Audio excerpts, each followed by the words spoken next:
Honda's Odyssey has a die-hard following, but is it the best minivan when it comes to doing minivan things? And is it better than the new crop of big unibody SUVs? You know, I have to admit, this is a bit of a case of physician heal thyself, because before I had a kid, when friends or family members would ask, what SUV should I get because I just had a kid, I would always tell them, just get a minivan. You know you want one. But I have to admit, now that I have my own kid, I'm not quite sure whether I need or want a minivan anymore. So let's find out.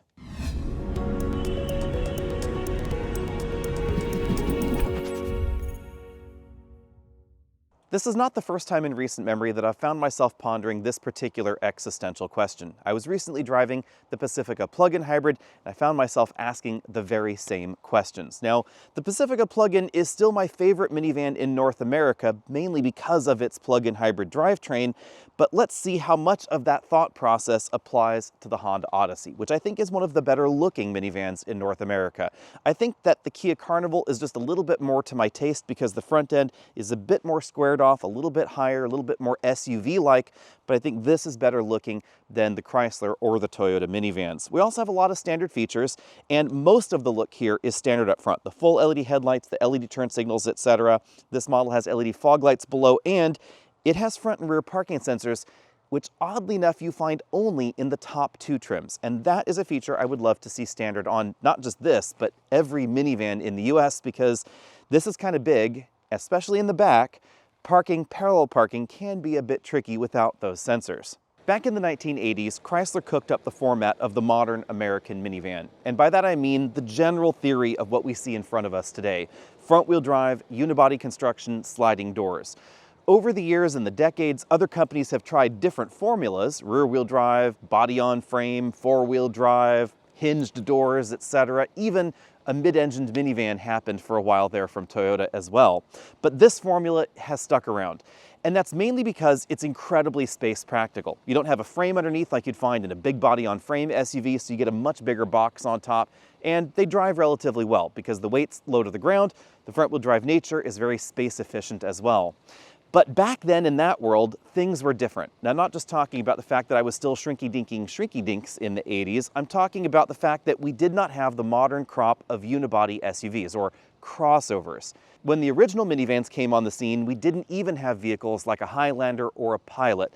Instead, we had SUVs like a Jeep Wrangler, or we had big SUVs like a Tahoe or a Suburban or a full-size van. And frankly, Tahoes and Suburbans of the era, they rode like crap. They were thirsty, they were expensive as well, and minivans were the alternative to all of that. But today, we have SUVs very similar in size to this, like the Traverse, the Acadia, the Grand Highlander, etc. This is 205.2 inches from tip to tail, so you can find SUVs that are very similar to this in size, very similar to this in price, and importantly, very similar to this in construction, unibody, front-wheel drive based, but no sliding doors, so there's a difference in practicality there. We also generally don't have a box as boxy on the back, so more cargo practicality and third row headroom back there. And we have approach and departure and breakover angle concerns in those vehicles, even though nobody's really off-roading them. And we have none of those concerns in the minivan, so we have a floor that goes all the way down there to the rear and a front end that really packs as much mechanically in as possible. Over the years, manufacturers have tried to find their own particular solution to the track for the sliding door. You can see that Honda sticks it between this chrome strip and the third row window, but the general format of this is a little bit old school because the Odyssey has been on sale in this generation for some time. In fact, most of the minivans in this segment are getting on a little bit. This particular window line, though, this has never been my favorite, and we saw something similar in the Acura ZDX. To the same sort of effect, it kind of looks a little hearse-like to me, not exactly what I want in a family vehicle. The back end, on the other hand, is all about family business because we have a huge opening and a huge vertical hatch back here. If you want a bigger portal for your cargo, you're going to have to look at a Suburban or an Expedition, something along those lines, because this opening is simply larger than we find in a Grand Highlander, Traverse, Acadia, etc. The downside, though, for the Odyssey at least, is that I find the hatch does not open high enough because I do have to kind of duck down a little bit. If I am just standing upright in this area, I do find myself brushing my head against the hatch. So if you're over 6 feet tall, you're going to be hitting your head on the hatch. Also, the hinges here do impact the cargo area and third row headroom both. The lift-in height, though, that's nice and low. So for putting cargo in, it's going to be a lot easier, especially if you're a smaller person like a kid, etc. And of course, you can put 4x8 sheets of things in your Odyssey, just like you can most of the minivans in the US. Now, because of the age of the Odyssey, we don't find full LED taillights back here. Even in the Elite trim, these are combination lamps, so incandescent turn signals, incandescent backup lights. And then again, the parking sensors, which I find essential, are only found in the top trims. If we were to play a word linking game and I said minivan, half of you would probably say mommy, the other half would say family or safety or something like that. When it comes to safety though, the Odyssey, and indeed most of the minivans in the US, don't have as much standard safety tech as you'll find in some of those 3-row crossover SUVs for about the same price.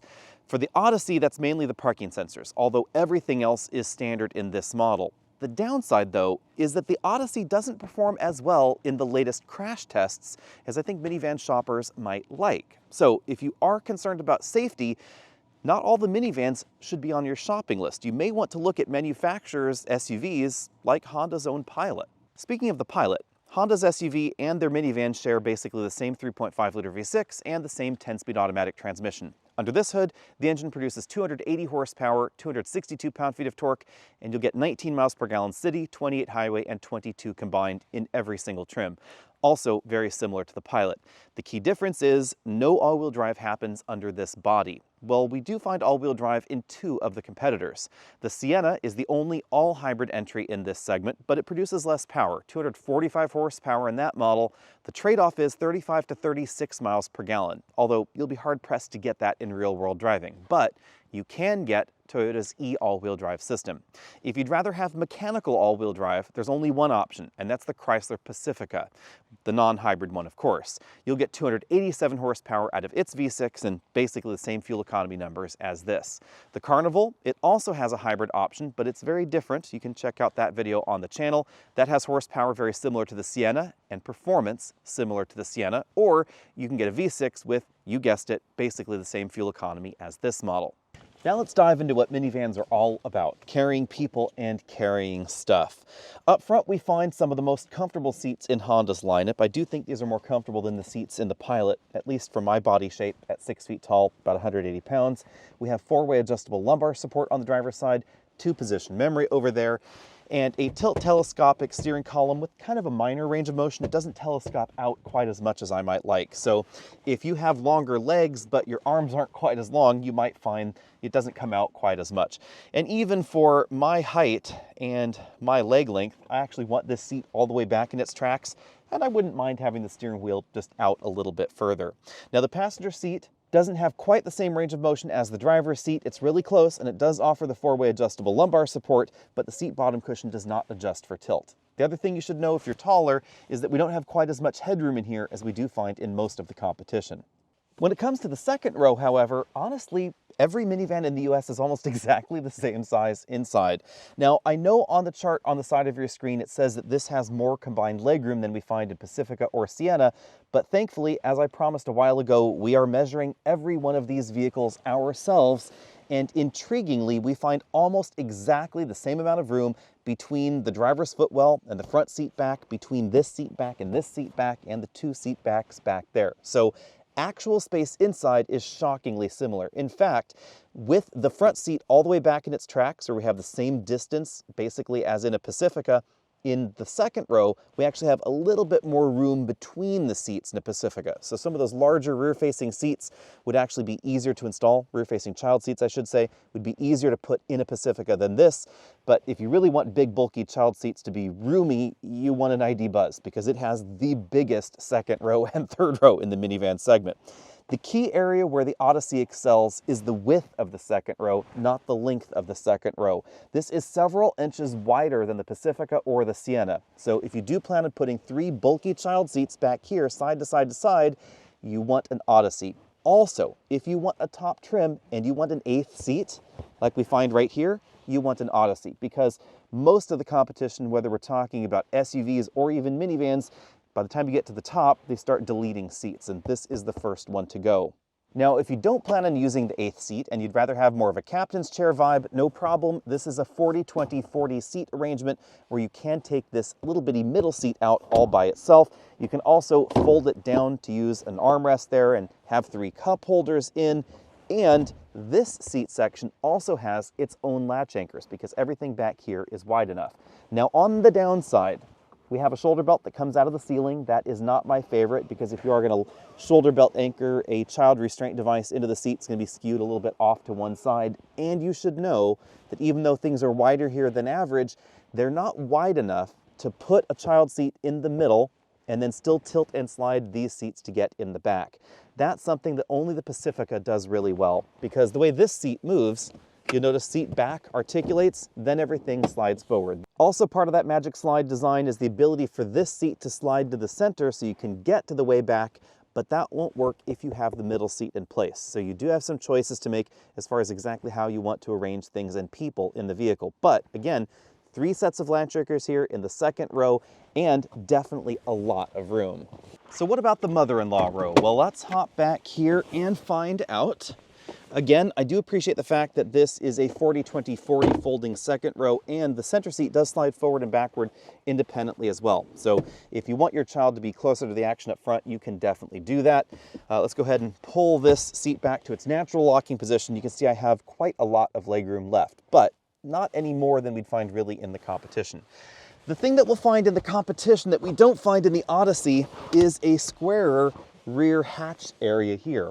Part of that is because of where the center seat's belt comes from. It comes out of the ceiling, and guess where that is? It's right over my head. So if I'm sitting in this seat naturally, my head is actually brushing against that plastic area there. Also, because of the way the hinges in the rear hatch work, the side here is really close to my head. And if I'm, again, sitting in a more natural upright position, my head's touching this and touching the side as well. So you'll find more actual headroom in the competition than we find in the Odyssey. On the other hand, we have latch anchors in both outboard seat positions, so we have a total of 5 child seat latch anchors in here. If you're doing the school run, carpool, etc., you might want to check this out. We also have pretty decently sized rear windows, nicely located, and Honda's done a good job integrating the sunshades into the rear windows. Here's a better look at what's going on with the third row headroom. You can see that Honda has a very elegant design to the third row hinge and power mechanism. It's basically these 2 little struts on either side, but they also have a very rounded opening up there at the top. And this is different in most of the minivans, which tend to be a lot squarer in this area. So the outboard third row passenger has limited headroom, and in this position, you can see where that shoulder belt's coming out of, right where their head would go. On the other hand, we have a big practical cargo area between 32.8 cubic feet and 38.6 cubic feet, depending on exactly where that third row is positioned. Again, the hatch is a little on the low side for my tastes, but plenty of room for gobs and gobs of used baby clothes that all of our friends keep sending us, and I think we're running out of room for that, but fear not, there's a lot of room back here in the trunk. I also appreciate the way the third row seats flip and fold. It's a very easy one-handed operation. So if you have kids in your hand and that headrest is down, it actually is pretty easy. There's the recline mechanism right there. We basically just pull the seat back into place, right like that, drops into the floor. Simple one-handed operation for the reverse, flip it up, grab the handle, as long as it hasn't flown too far, and there we go, third row's back into place. Now the cargo area itself, we can't fit any more bags back here than we can in the Pacifica or in the Sienna. 6 in our 24-inch roller bag test fit back here, same Sienna and Pacifica, but the Carnival, because its cargo area is not only bigger, it's actually a little bit squarer, especially in this area, the upper section of the hatch area. We were able to squeeze 8 24-inch roller bags in it. A minivan with a vacuum, and you're still reminiscing about that Honda vac, well, continue reminiscing because there isn't one available back here. So instead, we find some additional storage space on the left side, although we do find vacuum alternatives in the competition now. Now let's deeper dive into child seats. I really appreciate the fact that we get a separate set of anchors for the center position, even though again, that shoulder belt is going to be off at a weird angle, because installing base stations like this Collect base station in the center is super duper easy. Also, we can use the load leg, and that is not something you can do in a regular Pacifica minivan, because in the Pacifica minivan, the second row seats flip and fold into the floor, and that means that you're not supposed to use the load leg right there because the floor is not considered as structural, at least by the car seat manufacturers. Always make sure you follow car seat manufacturer and vehicle recommendations. But getting into the way back in that Pacifica is going to be a little bit easier if your child seats are in the forward-facing position because, again, of what was going on with this seat. Now, it's worth noting that I cannot actually get back there into the third row at all because of where this child seat is. There's just not enough room because of the width of these seats and the width of this particular rear-facing child seat. Just too wide to get into the way back. Now, if you take the child seat out, then the seat will clear just the base station and you can get back there into the third row easily. As long as your rear-facing child seat doesn't have a load leg, or of course as long as it's a front-facing seat and you aren't interested in seating 8, you can use the magic slide arrangement, slide that outboard seat towards the center, and then easily access the third row. You can also, of course, place your child further away from the door if you're worried about crash safety, because the center of the vehicle is generally considered to be the safest location for the kids. These seats also come out of the vehicle, which is handy, but the seats are quite a bit heavier than the removable seats in the Pacifica Hybrid or, of course, in the Carnival. As we look around the interior, keep in mind that we are in the top-end Elite trim, but I'll point out the differences as we get to them. You'll also notice that some of the interior components can feel a little bit old school because they kind of are. Some of this definitely harkens back to a different era at Honda. Up here we have a pretty typically sized moonroof, no big panoramic moonroof or anything like that. And actually I might say it's a little on the small side because of where they put the rear seat entertainment system just there behind it. But I kind of like the fact that we have one screen up there in the center. It's a little bit less in the way than the 2-screen setup that we find in the Pacifica, and I wouldn't use either of them. I also like the fact that they put the climate controls over there just above the door rather than in the center like we find in some 3-row SUVs, because that means that by the time kids are old enough to reach them, hopefully they're old enough to be told not to play with them too much. The head restraints over here are just 2-way adjustable, up and down. We have height adjustable shoulder belts for the driver and front passenger, and an attractive 2-tone interior design theme that you won't find on all the base models, of course. You also won't find the perforated leather upholstery here in anything but the top-end trim, because this is the only model that has heated and ventilated front seats. I like the separate arm rests right there for these seats. They ratchet into position. We also have separate arm rests for the outboard captain's chairs. Minor bolstering on the seat back cushion, not a lot going on the seat bottom cushion, but it is long enough for my legs. I found this seat to be pretty comfortable. Moving over to the front doors, we find a lot of soft touch material, definitely a bit more than we find in some of the competition. Soft touch upper section, soft touch armrest right there, even a soft touch midsection, but you will find harder plastics like around the front of that door, and then of course the bottle and storage area down there at the bottom of the door also. This is one of the few Honda vehicles now on sale that doesn't have any kind of cheese grater going on the dashboard. Instead, we have kind of a imitation wood grain. It has a really eccentric pattern to it, but I like it, and I kind of wish there was a bit more in this interior, actually.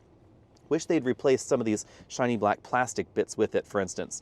There's an ambient light strip running right there between those two sections, and that light strip does change color based on the trim. The upper section of the dashboard, that is a soft touch material, except the upper section right there, that's hard. And the lower section of the dash, that's hard as well. But this midsection is also a soft touch material. It has injection molded faux stitching in this area. In this area, it's not actually stitched. It just is they're pressed into the mold to dress things up a little bit. The bin-style glove compartment was not big enough to fit an 11-inch tablet computer inside, but some of those smaller ones might fit. Now the infotainment system, this is also a little bit from a different era. It's about 9 inches here as far as the screen dimension goes. Really easy to use, easy to figure out, but it doesn't feature the Google mapping that we find in some of the more recent Honda vehicles. That is one omission there. If we move over to the navigation function, you'll see that it's a pretty old school navigation interface. Definitely takes a while for it to actually load up there. But Apple CarPlay, really easy to use, and honestly, that's where I would be most of the time, so that doesn't really bother me at all. What might bother more shoppers is the audio system. Unless you get the top-end trim, you only have about 150 watts and a 7-speaker system, and to me that seems a little bit weird. I wish you didn't have to work all the way up to the Elite trim to get the nicer audio system. All models, however, are going to have the 3-zone automatic climate control that we see here. We're in auto mode right there. You can easily control the rear seats from that area.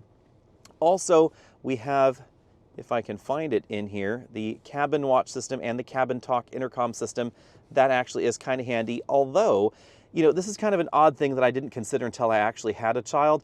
I found myself with this option actually paying attention to it more than I probably should, so I found myself just having to keep slapping my hand away and just go back to CarPlay and just listen to my tunes. So I was actually looking at the road rather than looking at what was going on back there in the rear. Down here we have engine start, stop, controls for the heated and ventilated seats, auto start stop system, the drive modes here, snow, econ, basically sport drive mode with that sport button. Big fixed center console here with a large storage area right there in that area. USB interfaces for the system, USB charge only port. It's also an AC charge only port, 150 watts, so not a huge output on that one. Two really big cup holders though here in the center. We also have a Qi wireless charging mat and a big storage area here with the HDMI input and some extra USB charge ports. These are the huge plastic doors that cover the latch anchor for that center seat position. So really, really big there. And then we get kind of a roller style cargo cover on that area. Two additional cup holders back there for the second row. Over on the driver's side, we also find kind of an old school instrument cluster because this is not the full LCD design that we find in a lot of new Hondas. Instead, we have a physical gauge over here for the speedometer, and then we have this smaller, approximately 7-inch LCD over here on this side.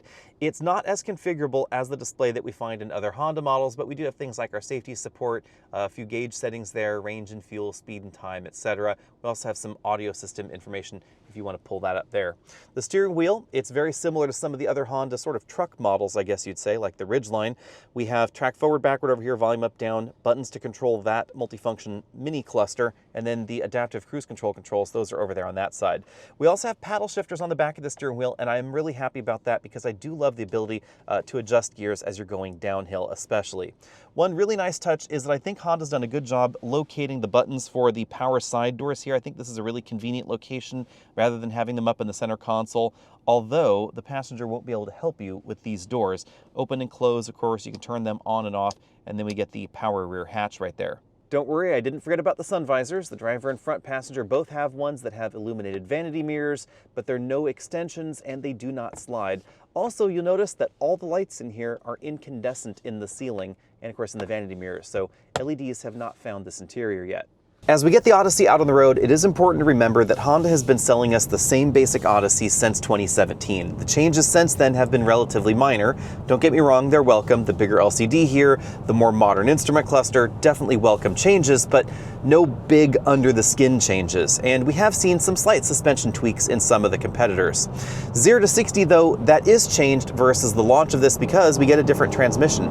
The new Honda 10-speed automatic really is a lovely transmission. This is simply one of my favorite front-wheel drive transmissions, and it has a big impact on not just driving feel, but also acceleration, because it has a very aggressive first gear. And that's how this scooted 0 to 60 in 6.9 seconds. It is one of the swiftest minivans in the United States right now. It's not the quickest stopping though, at 129 feet from 60 miles an hour to 0. Nor is it the best handling minivan. In fact, if we're talking about skid pad numbers, figure 8 numbers, this actually is the lowest rated minivan except for the Pacifica plug-in hybrid because of all that added battery weight, but you kind of expect that with the plug-in version. The regular Pacifica, the Sienna, those definitely pull more G's on the skid pad. They also do better numbers on figure 8 tests, and you will notice the tires are going to squeal less on the winding mountain roads that we're on here.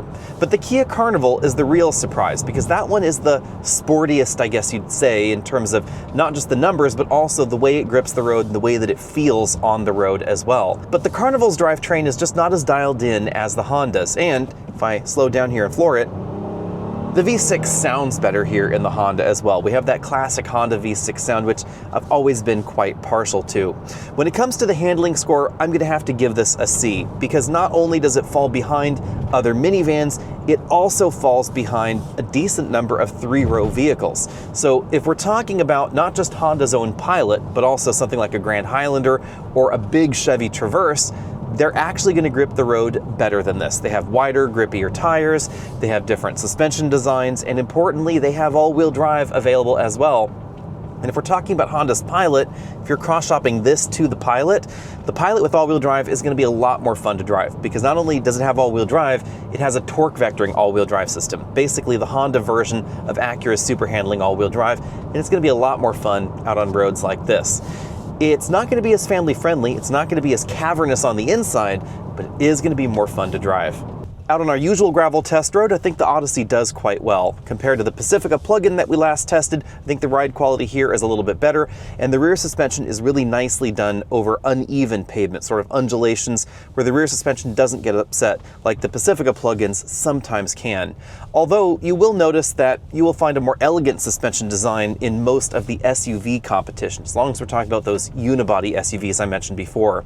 Obviously, ride quality here is still better than the average full-size SUV, but some of those full-size SUV competitors with the adaptive air suspensions, MagneRide dampers, etc., they have really turned over a new leaf, and they're just about as comfortable as this, or more comfortable on longer highway journeys. But they're all still going to be more expensive. When it comes to the ride quality, I'm definitely going to give this an A, but keep in mind, you could find some alternatives out there that are also going to get an A when it comes to the ride quality. And some of them are also going to be quieter out on the road. At 50 miles an hour, we measured 64 decibels in here, making this on the loud side for the modern minivan segment, and especially versus something like a Hyundai Palisade, or even certain versions of the Grand Highlander or the Buick Enclave, all in a very similar pricing range to this model.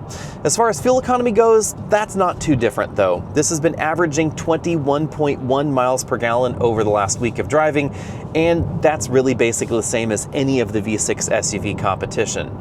The trick is, there are hybrids in this segment, and there are hybrid SUVs as well. On paper at least, the Sienna is the most efficient in this segment, followed by the Carnival hybrid, followed by the Pacifica plug-in hybrid, although the Pacifica is going to get you a decent amount of electric range as well, so factor that into your estimates. In the real world, however, the Pacifica was actually the most efficient in our testing. That probably has to do with our hilly terrain here, where it can continue regenerating all the way down the hill, and the small battery packs in the Sienna and the Carnival hybrid definitely get full quickly. Now, the Carnival and the Sienna hybrid both fail to meet their lofty EPA numbers. That may have to do something with the four-cylinder engine design. Again, it may have to do with the terrain, but I should warn you that we are not the only ones that got below the EPA numbers, especially in the Sienna. A lot of publications that have less difficult test routines than we do, a lot of level driving, have not been able to achieve the numbers in the Sienna, especially when you start adding people and adding cargo to that Toyota minivan. I think that really does just have to do with the relatively small engine we find in there, and the fact that that engine does not produce a lot of torque. And once the battery is exhausted, that's the only source of torque in the vehicle, is that relatively low power engine. We do find considerably more torque in the Carnival hybrid, one reason you might want to get that. And of course, we find a decent amount more torque in the Pacifica plug-in hybrid, and the big battery pack to help, move you over the hill for a lot longer than those small batteries. But all of them will get notably better fuel economy than this Odyssey, at least 50% better. The trick, of course, is that it's not just competitive minivans that offer high MPG hybrid systems. We also have SUVs that compete with this that offer high MPG hybrid systems. The Grand Highlander offers Toyota's excellent hybrid system, and their a little bit less excellent hybrid max system, and we find Hyundai's brand new hybrid system in the Palisade for 2026. We're going to be driving that really soon, so be sure and stay tuned for that video as well. The pricing range of the Odyssey is pretty squarely in the middle of the minivan segment. Interestingly, it has the highest starting price of $44,290, but the lowest top-end price of $53,645. There are two reasons for that. We get more standard equipment in the Odyssey than we get in most of the competition. It starts in the EXL trim, which means leather upholstery is standard, something we don't find in all the competition, and the top-end Elite trim doesn't have the same kind of features and options, and importantly, hybrid systems that we find in the rest of the competition. Actually, all of the other minivans basically in North America at this point in time. And that does make the Odyssey the odd man out here in a way. Before we move on to comparisons, we should talk a little bit about safety, because this is one of those quirks with minivans that does make me scratch my head. They're so family focused, and that's theoretically the whole reason to get a minivan, is because you've got kids, you've got stuff to move around, etc. I know some people do buy minivans for pets, but it does seem like they're so family focused. That's what the advertising is on, etc. And I'm surprised, therefore, that they don't all ace all the crash tests. They do all get 5 stars, all 4 of these minivans do, but when it comes to the IIHS testing, that paints quite a different picture. If we compare all of these minivans to SUVs in their own manufacturers' lineups, the more mainstream SUV actually gets better crash scores, especially for the rear seat occupants, than the minivan does. The best minivan here, for instance, is probably going to be the Sienna, depending on exactly how you slice and dice the IIHS results, but unquestionably the Odyssey gets the lowest scores, especially for the moderate overlap test and rear seat body dynamics and dummy results and things like that. So the bottom line here is, if you're concerned about rear passenger safety, and if you have a family, you probably are, the Pilot performs better. Of course, the Kia Telluride aces all of the others in this segment, even if we're talking about Grand Highlander or Grand Cherokee L or something like that. Interestingly enough, it seems like if you want the safest vehicle for your family, it's not really going to be a minivan necessarily anymore. So with that out of the way, let's move on into the comparisons, because we do see some variations here. Although I have to admit, as far as segments in America go, minivans are very, very similar all one to the other. They're almost exactly the same size. They're within fractions of an inch or another on the outside. On the inside, legroom is very, very similar. Cargo room is very, very similar, etc. The Voyager, of course, the OG entry in this segment, is simply the cheapest version of the Pacifica. It gets the older look, I guess you could say, up front, and different levels of trims and features. But basically, it's the same minivan. So we're talking about it as if it was all the Pacifica here. I think the Odyssey is better looking. So on a style front, Odyssey wins that race on the outside. The Voyagers and Pacificas are just a little too round for my tastes. They look kind of egg-shaped from a different Chrysler era. But the tech is better in the Pacifica. I think Uconnect is just a better done system than the system that we find in the Honda Odyssey. The instrument cluster is kind of old school, but the main touchscreen in the middle, I think, is better done in the Chrysler. On the comfort and size front, it kind of depends on the row and the trim we're looking at. The first row and the third row are more comfortable in the Voyager. Remember that rounded rear in the Odyssey. You definitely are going to have trouble putting taller adults or taller children in the third row outboard seats than in the Voyager or the competition, just due to that hatchback design in the Odyssey. Now, the Chrysler's second row, that's not as comfortable, but it is more practical because we get that stow and go thing. So you can actually put quite a lot of stuff under the floor, and you don't have to take the seats out if you want to store other stuff in the minivan. It's the most practical minivan for the cargo carrying side of things. If you just want to roll up to Home Depot, you can toss those seats into the floor, stick the big stuff in there, go back home, pop all the seats out, and then stick 6 kids in there and take them off to wherever if you want to, as long as you don't need those child restraints, which you'd have to pile up somewhere. Now, on the hybrid front, A, we get a hybrid. B, it's a plug-in hybrid, which is awfully handy, I have to admit, in this segment. And C, that makes the second row seats actually more comfortable than the ones that we find in the Odyssey. But you lose a seat. There's no middle seat in that hybrid model. Now, speaking of the hybrid model, the reason I find it so practical is because you can go a month or more without filling up your car, because you get 30 plus miles easily out of the vehicle just by plugging it in. You spend a few seconds, plug it in, good to go. If you live in a hot climate or a cold climate and it's plugged in, you can remote start the car when you're in the garage. It's not going to start the gasoline engine, and that's also pretty handy. Now, another reason to get the Pacifica is all-wheel drive. You'll find that only in the gasoline model. You won't find it at all in the Odyssey. On the reliability front, oddly enough, according to Consumer Reports, there is not a huge amount of difference between these minivans. Now, the Pacifica and the Voyager obviously will be the lower reliability options, but Odyssey is not that much better. Sienna is better rated than Odyssey, according to them, and it looks like the Carnival is also outperforming the Odyssey when it comes to reliability. Let's move on to the Sienna now, because this is, of course, the elephant in the room if you're looking for a Japanese brand. The standard hybrid system, I think, is a really good move for them, but I wish they had put a different hybrid system in the Sienna, because this one does get a bit breathless. The relatively small engine does not produce a lot of torque in its own right, so if you load the Sienna up with 6 or 7 people and luggage, etc., and you're trying to hill climb, especially those longer mountain passes like going up to Tahoe or climbing the Continental Divide in Colorado, you will notice that you don't have a whole lot of oomph left after a really short amount of time. On the other hand, it's big and it's roomy on the inside. There's something about the design, though, that feels old school. Even though it's not as old as the Voyager, it just doesn't feel as modern. On the tech front, actually pretty similar to the Odyssey. The third row, I think, is a bit more practical, and you can get all-wheel drive. The all-wheel drive system is not as capable as the one in the Pacifica, but it's better than nothing, and it's literally the only other option in this segment for all-wheel drive, and definitely the only hybrid all-wheel drive option. So you get that efficiency, and you get a little bit of all-wheel drive capability in one package. That's really handy. Now, the interesting twist here is that the one that doesn't get all-wheel drive is the Kia Carnival in the competitive set, and it's the one that's trying to be the un-minivan. Kia really wants this to look kind of like a crossover or SUV. It does appear that that's working, though, because sales are definitely up, and a lot of the sales have been coming at the expense of Toyota and, of course, Honda. There's also the low price tag, which could explain that. The base price, I think, is really well done. We get a lot of standard equipment in the Carnival. The optional hybrid system, I think, is relatively well done. It's not as smooth as the hybrid system that we find in the Pacifica or in the Sienna, but because it uses a turbocharged engine, it does not feel as breathless in hill climbing. The obvious downside to that is that it's not as efficient as either the Sienna or the Pacifica. All these names are just going around in my head here.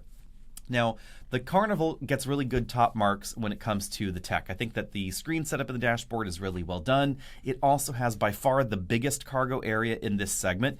Critical dimensions and the squareness of it allow you to put more real-world luggage back there in the Carnival than in the competition. That does come a little bit at the expense of legroom. We get a little bit less legroom than some of the competition, but overall, I think it was actually the right call for them to do that. Carnival also has the most modern feeling and one of the more comfortable interiors in this segment. The downside to that is that it's not as minivan practical. Their decision to make especially the front cabin feel and look more like an SUV means that they gave up a lot of storage space, and there's simply a lot of wasted space under that center console that could have been turned into bag storage or grocery storage or diaper bag storage, whatever you might want to stuff there. Choosing between these four minivans is definitely tricky because there are reasons you might want to choose one over the other three. But I think there are fewer reasons to choose the Odyssey over the competition versus the competition amongst themselves.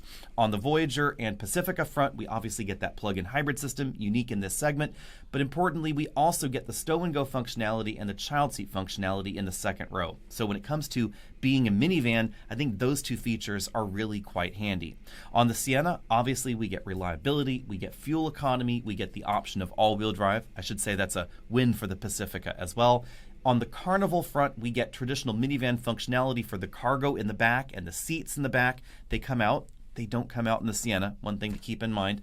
But on the downside for the Carnival, it is not as practical in the front area, and we get a little bit less room than we get in some of the competition. But if you want a V6, you can get that in the Carnival. If you want a hybrid, you can get that in the Carnival as well. I have to admit, if I were shopping and I knew I needed a minivan, I would be really torn between the Pacifica plug-in hybrid and the Carnival hybrid. I would probably just get the Pacifica plug-in hybrid, but I would probably also choose a Pilot, a Grand Highlander, or a Telluride over any of these options. Some of that comes down to safety, which I mentioned before, but a lot of it also just comes down to the way that they drive, the fact that you can get all-wheel drive, you get a little bit more ground clearance, and you are not losing quite as much functionality as you did in the past.